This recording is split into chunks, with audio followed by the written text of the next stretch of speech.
एक सिख होने के नाते सा मैं इत्थे दसना चाहांगी कि साडे पंजाब ते पंजाबियां दे उत्ते जिन्हां यह पुलिस एट्रोसिटीज़ नूं असीं सहा हैगा, साडा इतिहास गवाह हैगा सर। ये ओ कौम हैगी सर जिहड़ा मैनूं अज दस्सण दी लोड़ नहीं, लेकिन शायद सारा हिंदुस्तान जानदा है, लेकिन जिहड़े नहीं जानते ने उन्हां नूं जरूर मैं दसना चाहांगी कि सब तो पहले वो साडे 9वें गुरु सीगे, गुरु तेग बहादुर साहब, जिन्हां ने तिलक ते जंजोई दे रक्षा वास्ते अपना सीस कलम कर दिता, अपनी शहादत दी एक दूजे धर्म नूं जिंदा रखण वास्ते। ये साडा धर्म सिखांदा है। आज भी साडे गुरुद्वारियां च सरबत दे भले दी अरदास होंदी है। हमारे पंजाब का बंटवारा हुआ, लड़ाई हमने लड़ी, देश को आजाद करने के लिए कितने बड़े सैक्रिफाइसेस दिए, और जब देश आजाद हो गया तो पंजाब के टुकड़े टुकड़े करके अलग अलग राज्य बनाए गए। हमारे को राजधानी नहीं दी गई, हमारा पानी खो के दूसरे राज्यों को दे दिया गया अगेंस्ट रिपेरियन प्रिंसिपल्स। जब हमारे दिल्ली में 84 का जेनोसाइड हुआ सर, तो कितने हमारे सिख लोग के कत्लेआम शरेआम हुआ, सारा देश जानता है ये कांग्रेस की देन। आपको हैरानी होगी, एक एफआईआर, सिर्फ एक एफआईआर दर्ज हुआ, तो क्यों आज 40 साल होने के बाद आज भी हमें तो कोई जस्टिस नहीं मिला। आपके इस नए कानून में सिखों के साथ कहाँ इंसाफ है? आज भी उन बंदी सिखों के इंसाफ के बारे में कुछ भी नहीं है सर। जो पंजाब के इस माहौल में जिन्होंने उठ के भाई राजवाना जी जैसे, दविंदर पाल सिंह भुल्लर जैसे, गुरदीप सिंह खेरा जैसे लोगों ने जो कोई कदम उठाए सर, जो उन्होंने कोई कदम चुके, वो क्योंकि पंजाब के हालात हो जैसे गए, ते हुण उन्हां सारियां नूं 28 30 साल हो गए वो जेल च बैठे हुए ने। So where in the constitution or where in legal prudence does it say that you can just be imprisoned forever without any, आपको कोई इंसाफ ना मिले? ये तो ह्यूमन राइट्स की वायलेशन है। जब देश आजाद नहीं हुआ था उस टाइम ये सिखों ने 1920 में अपने गुरुद्वारा ब्रिटिश के पिट्ठुओं से आजाद हमने करवा लिए थे अपने गुरुद्वारा पर, जब देश नहीं आजाद हुआ था sir.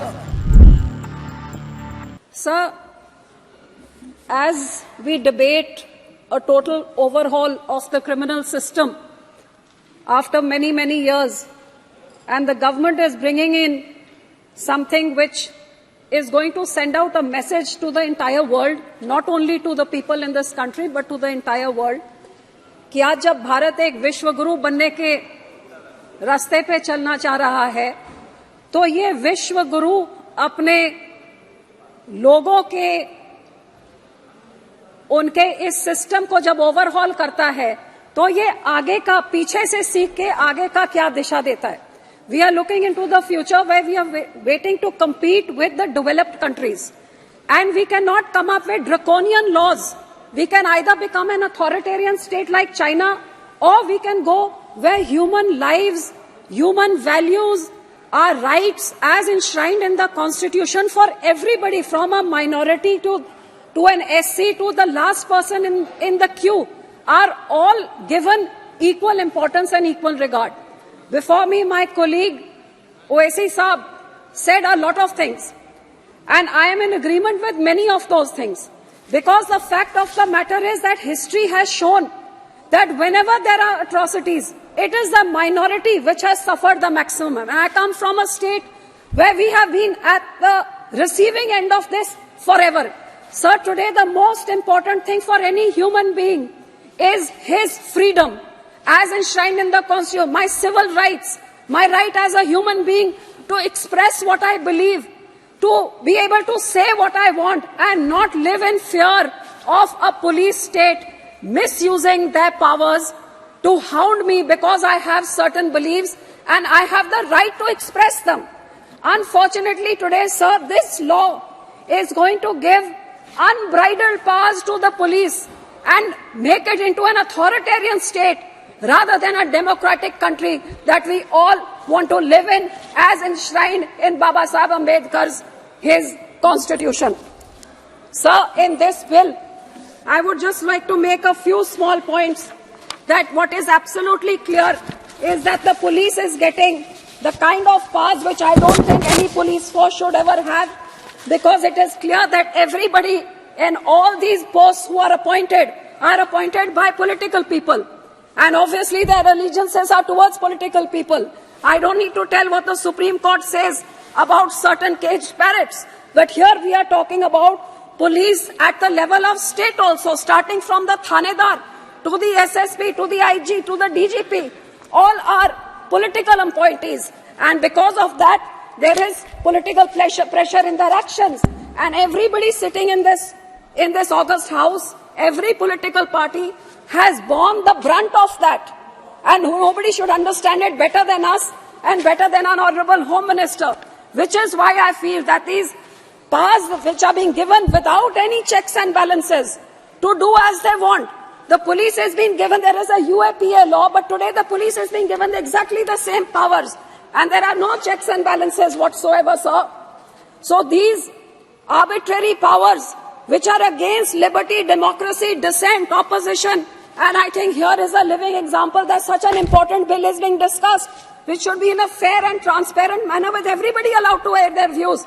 And here there is only the ruling party and a handful of us opposition people who are being allowed to say what we want. This is not the way for such an important bill to be passed, sir. Sir, these bills have many discrepancies. I don't know whether I should repeat what Owaisi Saab has already said. For example, the police custody up to 60 days, how the police is allowed to decide what they want to do and how they want to do it. I don't want to get into all of those, sir. My point is more on the human rights angle of it, because as a Sikh, sir, एक सिख होने दे नाते सा मैं इत्थे दसना चाहांगी कि साडे पंजाब ते पंजाबियां दे उत्ते जिन्हां ਇਹ पुलिस एट्रोसिटीज ਨੂੰ ਅਸੀਂ ਸਹਾ ਹੈਗਾ, ਸਾਡਾ ਇਤਿਹਾਸ ਗਵਾਹ ਹੈਗਾ ਸਰ। ਇਹ ਉਹ ਕੌਮ ਹੈਗੀ ਸਰ ਜਿਹੜਾ ਮੈਨੂੰ ਅੱਜ ਦੱਸਣ ਦੀ ਲੋੜ ਨਹੀਂ, ਲੇਕਿਨ ਸ਼ਾਇਦ ਸਾਰਾ ਹਿੰਦੁਸਤਾਨ ਜਾਣਦਾ ਹੈ, ਤੇ ਲੇਕਿਨ ਜਿਹੜੇ ਨਹੀਂ ਜਾਣਦੇ ਨੇ ਉਹਨਾਂ ਨੂੰ ਜ਼ਰੂਰ ਮੈਂ ਦੱਸਣਾ ਚਾਹਾਂਗੀ ਕਿ ਸਭ ਤੋਂ ਪਹਿਲੇ ਉਹ ਸਾਡੇ 9ਵੇਂ ਗੁਰੂ ਸੀਗੇ, ਗੁਰੂ ਤੇਗ ਬਹਾਦਰ ਸਾਹਿਬ, ਜਿਨ੍ਹਾਂ ਨੇ तिलक ने जंजोई ते रक्षा वास्ते अपना सीस कलम कर दिता, अपनी शहादत दी एक दूजे धर्म नूं जिंदा रखने वास्ते। ਇਹ ਸਾਡਾ ਧਰਮ ਸਿਖਾਉਂਦਾ ਹੈ। ਅੱਜ ਵੀ ਸਾਡੇ ਗੁਰਦੁਆਰਿਆਂ 'ਚ ਸਰਬੱਤ ਦੇ ਭਲੇ ਦੀ ਅਰਦਾਸ ਹੁੰਦੀ ਹੈ। ਸੋ ਉਹਦੇ ਬਾਅਦ ਜੇ ਦੇਸ਼ ਦੀ ਗੱਲ ਕਰੀਏ, whether it is pre-independence, post-independence and till date, the Sikh community has made the largest sacrifices for this nation and are the most patriotic community, and I would like to highlight a few of these things, sir. Independence ਤੋਂ ਪਹਿਲਾਂ 1.5% ਸਾਡੀ ਆਬਾਦੀ ਸੀ ਸਿੱਖਾਂ ਦੀ, 1.5%, 1.5%. And sir, ਸਭ ਤੋਂ ਜ਼ਿਆਦਾ sufferings at the hands of majority is this small community. I would like to tell this August House, 77% in the freedom struggle, 77% of all those sent to the gallows, out of which 81% of those, 77% out of the total people sent to gallows, 81% were Sikhs, sir. During Quit India movement, when many indiscriminate arrests were made, 70% of those were Punjabis who were arrested. Out of the 2,000 people who joined the Indian National Army when army was formed, 60% were Sikhs. Out of the 121 patriots hanged during the freedom struggle, 93 were Sikhs. Out of the 2,600 awarded life imprisonment during the freedom struggle, 2,147 were Sikhs, sir. Out of the 1,300 martyred in Jallianwala Bagh, 799 were Sikhs, sir. Sir, जब देश आजाद नहीं हुआ था, उस time ये सिखों ने 1925 में 1920 में अपने गुरुद्वारा ब्रिटिश के पिठुओं से आजाद हमने करवा लिए थे अपने गुरुद्वारा को, जब देश नहीं आजाद हुआ था, sir. After that, all leaders of every party, be it Pandit Nehru, who said, I salute the Akalis who have started the struggle for freedom and are fighting for it. Sir, this was in 1920 when Jawaharlal Nehru, then who became Prime Minister, later said this. आपके पंडित मदन मोहन मालवीय जी ने कहा, गुरु का बाग मोर्चा has given birth to the freedom movement which must lead us to Swaraj. ये freedom movement हमारे अकाली दल ने शुरू करी थी. Lala Lajpat Rai ji said, freedom is our birthright. The Akalis are the legitimate sons of Mother India who are fighting for her. ये Lala Lajpat Rai ji के words से गए. Sir, in every sphere, I can say that considering we were hardly 1.5% of the population, ये भी मैं कह सकती हूँ, जी आज पंजाब हिंदुस्तान का हिंदुस्तान में है, इसमें भी हमारे मास्टर तारा सिंह जी की इंटरवेंशन, जब when he went to the Muslim League flag atop the Punjab Assembly at Lahore and pulled it down, which saved half of Punjab for India. Otherwise, entire Punjab would have gone to Pakistan, left to Mr. Nehru. And the Yamuna River would have been the dividing line between India and Pakistan. So, sir, ये लड़ाई पंजाबियों ने लड़ी, उसके बाद हमारे बॉर्डरों में देश का बंटवारा हुआ, हजारों लाखों सिख और हिंदू भाईचारों का अपने वहां से उजड़ के सब इधर आए। एंड लेकिन सर, ये सब होने के बाद what did we receive post independence? All kinds of atrocities by the state. हमारे पंजाब का बंटवारा हुआ, लड़ाई हमने लड़ी, देश को आजाद करने के लिए कितने बड़े सैक्रिफाइसेस दिए, और जब देश आजाद हो गया तो पंजाब के टुकड़े टुकड़े करके अलग अलग राज्य बनाए गए, हमारे को राजधानी नहीं दी गई, हमारा पानी खो के दूसरे राज्यों को दे दिया गया अगेंस्ट रिपेरियन प्रिंसिपल्स।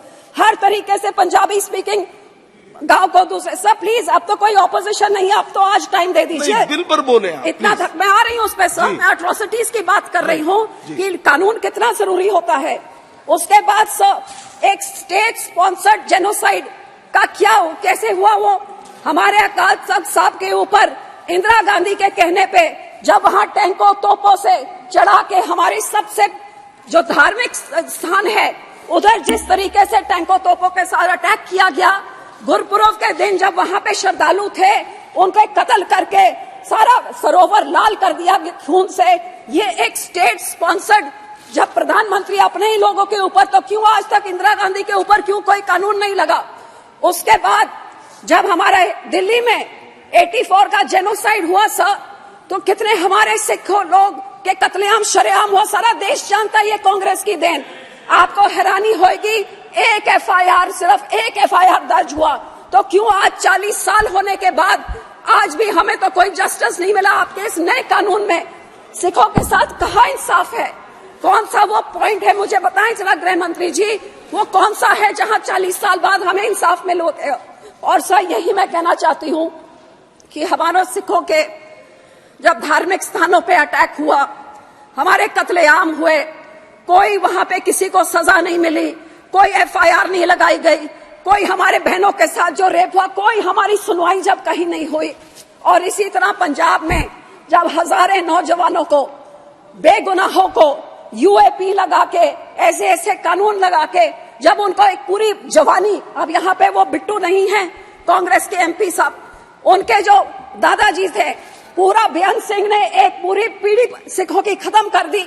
ऐसे ही पुलिस एनकाउंटर्स करके, फेक एनकाउंटर्स, आज तक हजारों लाखों नौजवान लापता, पता ही नहीं लगा कहाँ गए फेक एनकाउंटर्स में, क्योंकि पुलिस के पास अनबिल्डेड पास थे। तो इस तरह के विदाउट चेक्स एंड बैलेंसेस बाहर कितना बड़ा नुकसान कर सकता है, ये हमें पंजाबियों में देखा। और सर, जब ऐसे हालात है, जब नौजवानों को मारा जा रहा था पुलिस से, कल क्यों आपको हैरानी होगी, कल की कहानी, एक ऐसी लेडी 19 साल की, उसके हस्बैंड को उठा के मार दिया पुलिस एनकाउंटर में। और अब कितने 30-40 साल बाद आज थानेदार से लेके डीजीपी तक, आईजी तक, सबको पुलिस ने, अब जाके अदालतों ने उसको इंसाफ दिया, क्योंकि फेक एनकाउंटर था, फैब्रिकेटेड था, उसको एक टेररिस्ट बना के उसका एनकाउंटर कर दिया। तो ये तो लाखों हजारों से हर घर की कहानी थी पंजाब में 80 के दहाकों में। और सर, जब ऐसा माहौल था, जब नौजवान मारे जा रहे थे, तो उन लोगों को रोकने के लिए जो हमारे सब सिर्फ कुछ सुझाव कुछ देना चाहती हैं? जी सर, मैं उसी पे आ रही हूँ सर, उसी पे मैं कहना चाहती हूँ। जब ऐसे का माहौल पूरे पंजाब में 10-12 साल चल रहा था, तो कुछ नौजवान, अब इधर ही इस हाउस में आपने देखा, कुछ नौजवानों ने कुछ दिन पहले क्या किया, क्या कह रहे थे वो नौजवान कि हमने अपनी बेरोजगारी, मणिपुर या फार्मर्स के बारे, तो नौजवान अपने भावनाओं में बह के उस समय उन्होंने कुछ कदम उठाए। 25-25 साल के नौजवान थे, हमारे बंदी सिखों की मैं बात कर रही हूँ, और बहुत विनम्रता से मैं बात कर रही हूँ, क्योंकि इस पूरे कानून में आज भी उन बंदी सिखों के इंसाफ के बारे में कुछ भी नहीं है sir.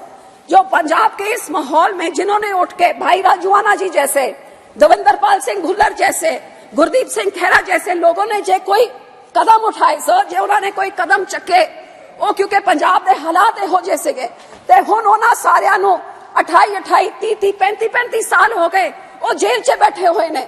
So where in the Constitution or where in legal prudence does it say that you can just be imprisoned forever without any आपको कोई इंसाफ ना मिले? ये तो ह्यूमन राइट्स की वायलेशन है, ये एक इंसान की इंसानियत की वायलेशन है। Sir 1 minute 5 minute sir. Sir, here I want to say that in the mercy petition, जो आपने mercy petition के बारे में कहा है, sir, for example, हमारे भाई राजूआना, you must know, sir, 28 साल से जेल में बंद हैं, क्योंकि उस टाइम 84 के दहाकों में उन्होंने कोई कदम उठाया, कोई कंस्पिरेसी करी। 28 years he is lying in a prison in an 8x8 cell. For 12 years, his mercy petition is pending. No decision is being taken. The court tells the government to take a decision. The government doesn't take any decision. And now the new law says, besides his family, nobody can apply for it also. If the person has no family, sir, उनके माँ बाप जे मर गए, तो कौन करेगा? ये कहाँ से ये आप ये लेके आ रहे हैं? और 12-12 साल को इसका फैसला ना हो, तो इससे बड़ी बेइंसाफी क्या हो सकती है? जिस करके सर, I would say कि ये आप mercy petition वाला, तो I would appeal to you, sir, जो 8/8 की चक्की में 28 साल 25 साल से अब 60-65 साल उनकी उम्र हो गई, और सुप्रीम कोर्ट कहता फैसला दो, और सरकार कहती है anti social elements are a problem to society. तो सर, कई लोग ऐसे जिन्होंने बेअंत सिंह की हत्या में थे, उनको बाय लॉ लीगली अपने तरीके से उनको पैरोल भी मिल गया, वो अपने घर पे भी रह रहे हैं, अदालत ने उनको घर भेज दिया, राजीव गांधी के किलर भेज दिए। तो जब उनको कोई सोसाइटी ने उनसे कोई प्रॉब्लम नहीं, गुड कंडक्ट उनके प्रिजन में रहा, तो क्यों नहीं ऐसे लोगों को फ्री करा जाता? Sir just 2 minutes more. Sir गुरु साहब के 550 सालों पे सरकार ने इस चीज का वादा भी किया था। आज इस कानून में मुझे कुछ नहीं दिख रहा कि when remission has been granted, when these prisoners are going to be set free, which you promised in 2019, आज तक नहीं हुआ। बल्कि आप यूएपीए उठा के आप पूरा पुलिस को वो पावर्स दे रहे हैं, जो पुलिस आज भी उठा के कोई भी चीज किसी को भी टेररिस्ट 2019 पे आपने लॉ को रिवाइज किया कि पहले एक टेररिस्ट ऑर्गेनाइजेशन होती थी, अब किसी भी इंडिविजुअल को आप टेररिस्ट कर दें। इसका मिसयूज पंजाब में तो रोज ही हो रहा है, देश में भी देख रहे हैं, किसी को भी टेररिस्ट। आपको हैरानी होगी कि पंजाब में कुछ बच्चों ने सिक्खी का प्रचार करने के लिए कुछ पैम्फलेट घर पे मिले, तो उनपे भी यूएपीए लगा दिया और फिर उठा के दूर दूर भेज देते। श्री रमेश विदुड़ी जी, सर मैं अपील करती हूँ कि इस कानून का ये पुलिस का मिसयूज का हम इस चीज का गवाह है, और ये चेक्स एंड बैलेंसेस नहीं हुए, तो यही कुत्ता कल आपको। विदुड़ी जी